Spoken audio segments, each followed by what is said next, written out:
Aibda S, polisi yang menganiaya dan ancam membunuh ibu Parubaya di Kabupaten Pinerang, Sulawesi Selatan sudah dihukum dengan ditahan 5 hari.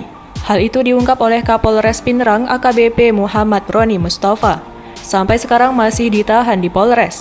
Kita tahan di tempat khusus kurang lebih 5 hari, ujar Roni seperti yang dilaporkan jurnalis Kompas TV, Sudin Syamsuddin, Minggu 18 September 2022. Roni mengungkapkan awal mula kejadian yang memicu Aibda S menganiaya ibu Parubaya tersebut.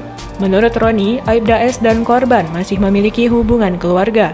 Saat itu korban disuruh untuk memanen ikan di empang milik polisi tersebut. Laporan dari korban, hasil ikan di empang sedikit, sedangkan oknum polisi mendapat laporan dari pihak lain bahwasannya ikan di empangnya banyak. Akhirnya terjadi miskomunikasi, ungkap Roni. Saat dilakukan pemeriksaan, kata Roni, kedua belah pihak sepakat untuk berdamai secara kekeluargaan. Walaupun demikian, oknum polisi tetap kita lakukan hukuman, pungkas Kapolres Pinerang. Diberitakan Kompas TV sebelumnya, sebuah video yang memperlihatkan seorang laki-laki menganiaya ibu Parubaya viral di media sosial. Dalam video berdurasi 1 menit 27 detik itu, laki-laki tersebut memegang leher perempuan Parubaya menggunakan satu tangannya.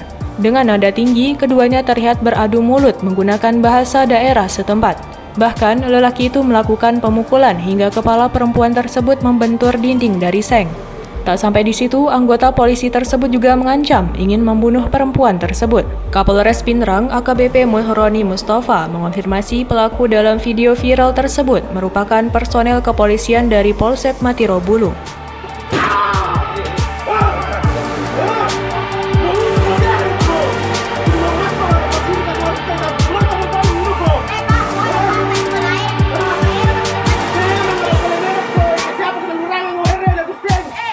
Terima kasih sudah nonton. Jangan lupa like, subscribe, dan share ya.